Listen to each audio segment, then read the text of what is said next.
Hi friends, welcome back. CIA is hiding the world end date. But why? है? CIA को पता है कि दुनिया कब खत्म होगी? क्या होगी? ये क्या बात हुई? मैं तो समझ नहीं आया। तो चलो वीडियो शुरू करते हैं। वीडियो शुरू करने से पहले अगर आप चैनल पर नए हो और आपने अभी तक सब्सक्राइब नहीं किया तो जल्दी से पहले सब्सक्राइब के बटन और बेल आइकन को क्लिक कर लो ताकि आपको हमारे सारे न्यू वीडियोस के नोटिफिकेशन मिल जाए जैसे हम अपलोड करें। और दूसरे दो चैनल्स उनको भी सब्सक्राइब कर लेना, लिंक से डिस्क्रिप्शन बॉक्स में। अगर आपको वीडियो पसंद आता है प्लीज लाइक एंड शेयर। चलिए शुरू करते हैं।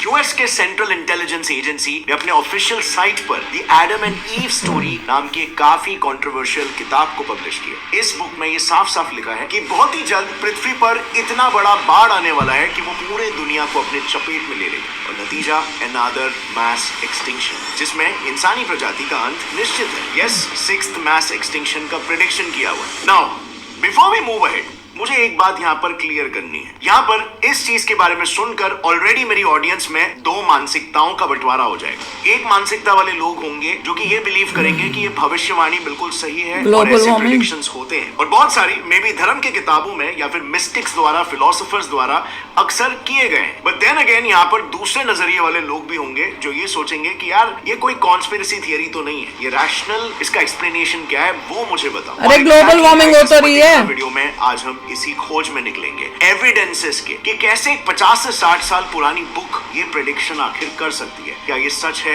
या फिर मामला कुछ और है? और इसीलिए इस वीडियो को पूरा एंड तक देखना, क्योंकि अगर हाफ बेक्ड इंफॉर्मेशन लेकर आप जाओगे तो पूरी सच्चाई को नहीं समझ पाओगे। हमें जज्बात की नजरों से चीजों को नहीं समझना है बल्कि रैशनल एविडेंसेस के बेसिस पर कंक्लूजन लाना है। So now, coming back to the topic of the book, कहानी में एक सस्पेंस है।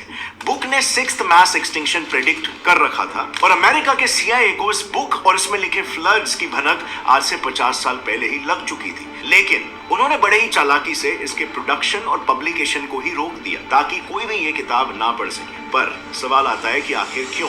सो कहानी शुरू होती है साल 1966 में। यूएस एयरफोर्स इंजीनियर चैन थॉमस ने the Adam and Eve story नाम की किताब को पब्लिश किया, जिसमें उन्होंने फ्यूचर एक्सटिंक्शन इवेंट और उसके पीछे के कॉज को साइंटिफिक प्रूफ्स के साथ डिटेल में डिस्क्राइब किया। अब ये बात फिर जैसे ही अमेरिकन इंटेलिजेंस सर्विस CIA को पता चली तो उन्होंने इस बुक को जब्त कर लिया और उसके पब्लिकेशन को ही रोक दिया।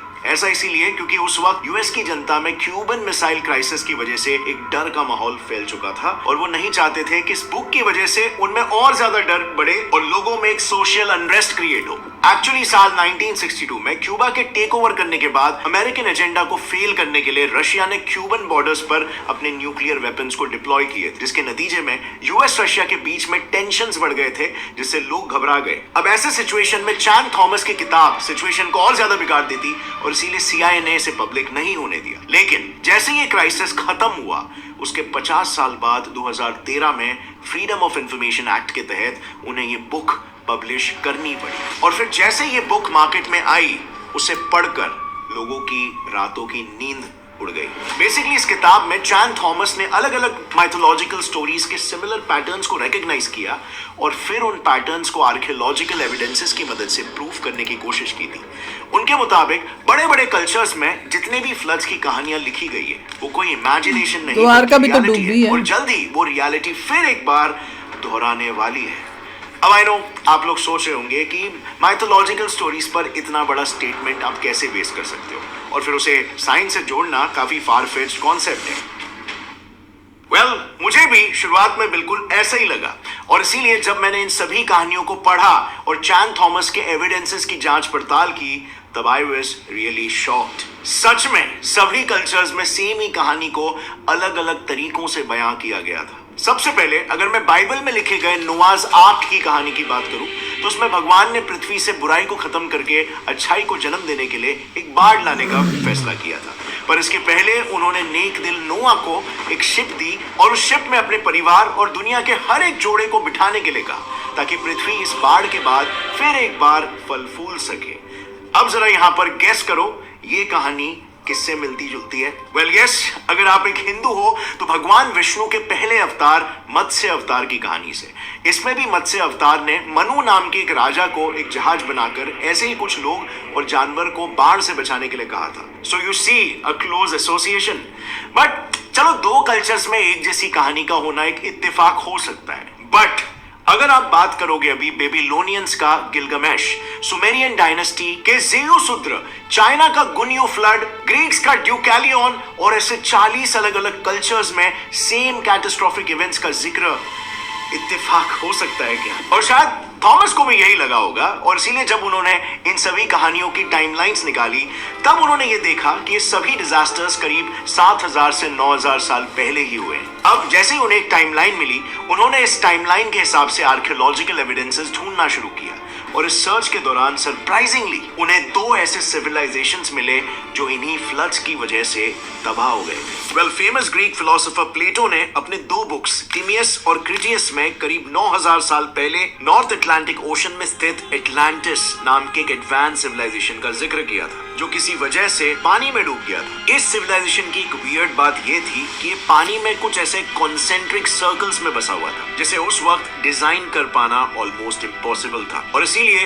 ये सिविलाइजेशन बस सिर्फ उनके किताबों तक ही सीमित रही। मगर साल 1965 में आर्कियोलॉजिस्ट को अटलांटिक ओशन से सटे मॉरिटेनिया कंट्री में एग्जैक्टली इसी तरह का एक मिस्टीरियस स्ट्रक्चर मिला, द रिचर्ड स्ट्रक्चर। इस पर कुछ आर्कियोलॉजिस्ट का कहना था कि इसे हम एटलांटिस से लिंक नहीं कर सकते, क्योंकि ये स्ट्रक्चर तो पूरी तरीके से नेचुरल है और इसके मैन मेड होने के चांसेस काफी कम है, और इसीलिए थॉमस और एविडेंसेस ढूंढने लगे। एंड फाइनली उन्हें वो एविडेंस मिला जो उनके फ्लड, या to be specific mass extinction और उसके कॉज की थियरी को सच साबित कर सके। तो अपने इस एविडेंस कलेक्शन की जर्नी के दौरान उन्हें पहला एविडेंस मिला योनागुनी मॉन्यूमेंट के जरिए, जो कि ताइवान से 100 किलोमीटर दूर अंडर वाटर स्थित था। नाउ यू टेल मी, क्या ये स्ट्रक्चर्स किसी भी एंगल से नेचुरली फॉर्म लगते हैं? नहीं, राइट? CD टाइप लग रहा है। इनफैक्ट ये तो डेफिनेटली किसी एंशिएंट सिविलाइजेशन के रिमेन्स को रिजेंबल करते हैं। उसके बाद थोड़ा और रिसर्च करने पर थॉमस को एक ऐसा एंशिएंट मिथिकल कॉन्टिनेंट भी मिला,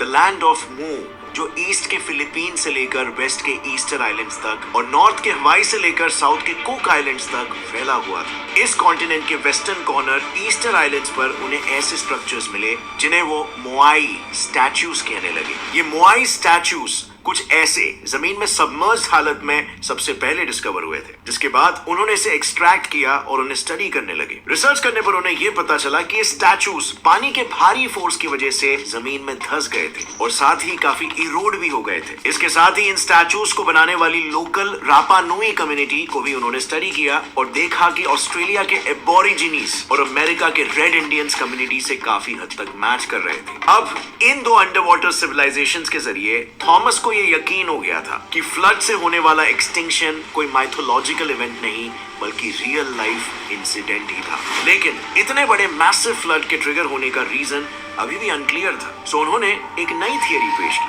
जो बाय द वे आज से पहले कभी इंट्रोड्यूस नहीं हुई थी, the theory of pole shifts.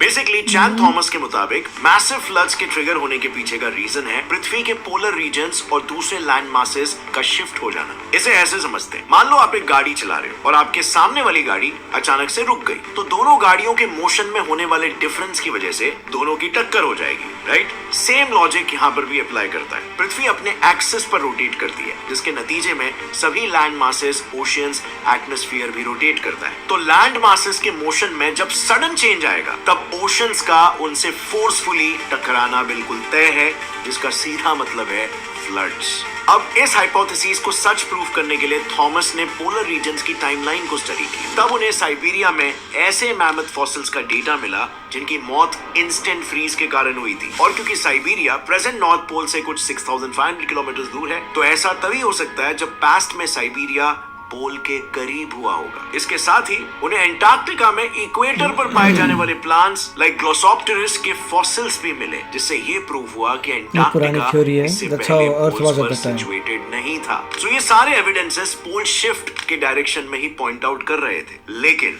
इतने बड़े फिनोमेनन के कॉजेस को एक्सप्लेन करने वाली एक प्रॉपर थियरी उनके पास नहीं थी अंटिल 1959, जब मैग्नेटिक पोल्स के रिवर्स होने की थियरी लाइमलाइट में आ गई, और तब थॉमस ने इसे ही पोल शिफ्ट का रूट कॉज समझ लिया। सो चैन थॉमस के हिसाब से पृथ्वी के तीनों inner layers, inner core, outer core और मैंटल आयोनाइज स्टेट में, जिसकी वजह से उनमें सेम डायरेक्शन में फ्लो होने वाली स्टेबल इलेक्ट्रिक और मैग्नेटिक फील्ड्स मौजूद होती है। इन्हीं स्टेबल फील्ड्स के चलते लिक्विड आउटर कोर और मैंटल सॉलिड बिहेवियर दिखाने लगते हैं और ऊपर के क्रस्ट को इंटैक्ट रखते हैं। लेकिन जब इनर कोर का आयोनाइज्ड मैटर आउटर कोर में पसीजता है तब फील्ड्स में डिसबैलेंस आ जाता है, जिसके नतीजे में दोनों लेयर्स लिक्विड की तरह बिहेव करते हैं और उनके ऊपर से क्रस्ट के लैंड मासेस फ्लोट होने लगते हैं। अब उस वक्त के हिसाब से ये लॉजिक बेस्ट फिट हो रहा था, क्योंकि तब कोई भी थियरी लैंड मासेस के शिफ्ट को एक्सप्लेन नहीं कर पा रही थी। लेकिन 1968 में कॉन्टिनेंटल ड्रिफ्ट की थियरी पूरे दुनिया ने एक्सेप्ट की, जो कि एक ऑल्टरनेट थियरी थी और थॉमस के थियरी की कंपेटिटर थी। और उसके बाद से थॉमस की थियरी को महज फिक्शन के तौर पर ही देखा जाने लगा। दरअसल कॉन्टिनेंटल ड्रिफ्ट की theory German geologist Alfred Wegener ने 1912 में ही दे दी थी, पर उसे तभी एक्सेप्ट नहीं किया गया, सिंपली बिकॉज उसके पीछे की मैकेनिज्म अभी भी अनएक्सप्लेन्ड थी। मगर 1960s के आते आते अर्थक्वेक्स के कॉजेस, उनके ऑब्जर्वेशंस पर डिटेल रिसर्चेस होने लगी और उससे एक नया साइंटिफिक ब्रांच ही इजाद हो गया, प्लेट टेक्टोनिक्स। अब इस नए ब्रांच ने सबसे पहले ये फाइंड आउट किया कि पहले सिर्फ एक ही लैंड मास हुआ करता था, जिसका नाम उन्होंने दिया पैंजिया। इस लैंड मास के टूटने से बाकी के 2 कॉन्टिनेंट्स फॉर्म हुए थे और इसीलिए भले ही आज के कॉन्टिनेंट्स के टेम्परेचर्स में ड्रास्टिक डिफरेंसेस हो, इनिशियली वो सब एक ही लैंड मास का हिस्सा थे और इसीलिए उनमें मिलने वाले फॉसिल्स का मैच करना नॉर्मल था। So friends, all in all इस बुक के हिसाब से दुनिया के खत्म होने की वजह है पोल शिफ्ट्स, जो अपने साथ फ्लड्स लाएगी। लेकिन उनके हिसाब से पोल शिफ्ट्स में पोलर लैंड मासेस इक्वेटर की तरफ आते हैं। और तो और फ्लड्स के लिए इनका कहना यह है कि लैंड मासेस और ओशियंस दोनों अलग अलग स्पीड से रोटेट कर रहे हैं, जिसकी वजह से वो टकराते हैं और फ्लड्स आते हैं। और मैग्नेटिक फील्ड के केस में इनका कहना है कि आउटर कोर जब चाहे तब सेमी सॉलिड या लिक्विड बिहेवियर दिखाकर मैग्नेटिक फील्ड को इफेक्ट करता है। सो अब आप खुद ही देख सकते हो, ये सभी के सभी एक्सप्लेनेशंस साइंटिफिकली डिस्प्रूव हो चुके हैं और इसीलिए मैंने कहा कि हर बार किसी भी चीज को बिना वेरिफिकेशन के बढ़ावा नहीं देना चाहिए, क्योंकि आजकल बेसिकली बहुत कॉमन हो गया है, थोड़ा सा भी साइंस निकाला जाता है और किसी कॉन्स्पिरेसी थियरी के साथ उसको जोड़ दिया जाता है और कहा जाता है कि ये साइंस पर आधारित है, बट असल में वो कहानी और मतलब नहीं होगा, इलॉजिकल कॉन्स्पिरेसी थियरी ही रहती है। इसके साथ ही थॉमस की मैग्नेटिक पोल रिवर्सल की थियरी भी इनकम्प्लीट थी, क्योंकि जब मैग्नेटिक पोल्स शिफ्ट होते हैं तब उस प्रोसेस में कई सारे पोल्स डेवलप होते हैं और अब वो कैसे और क्यों डेवलप होते हैं ये मैंने ऑलरेडी डिटेल में इस वीडियो में एक्सप्लेन किया है, क्योंकि I highly suggest you should check out. So in short, Chan Thomas की किताब the Adam and Eve story में बताई गई थियरीज सूडो साइंस या फिक्शन है और उससे ज्यादा और कुछ नहीं। और चलो सुन के अच्छा लगा, फिक्शन है तो CIA कोई हाइड नहीं कर रही थी, CID कह रही थी सब बकवास है, इसको बंद करो। उससे कई लोगों में डर की वजह से कंट्री के अंदर अनरेस्ट या दुनिया के अंदर अनरेस्ट ना हो जाए, तो यही बात है। पर देखो कुछ भी हो सकता है। कॉन्टिनेंटल ड्रिफ्ट वाली जो, हाँ वो तो है वो तो ट्रू है, वो तो ट्रू है।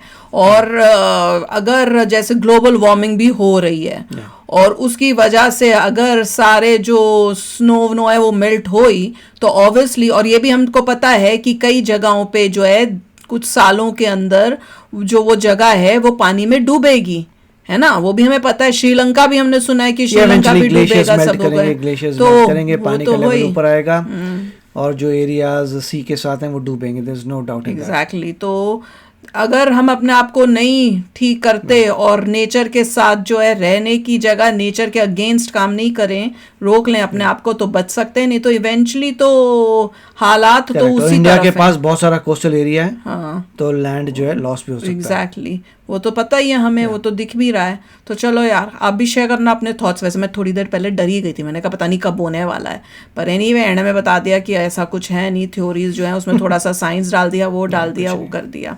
पर एनीवे, तो आप भी शेयर करना अपने थॉट्स। चलते हैं, मिलेंगे नेक्स्ट वीडियो में बहुत ही जल्द। Till then take care and bye bye. तो अगर आप मेरे इस चैनल पे नए हो तो जल्दी से सब्सक्राइब के बटन को हिट करो और बेल आइकन को क्लिक करो, ताकि आपको मेरा जब नया वीडियो मैं लगाऊं आपको उसके बारे में जल्दी से पता चल जाए।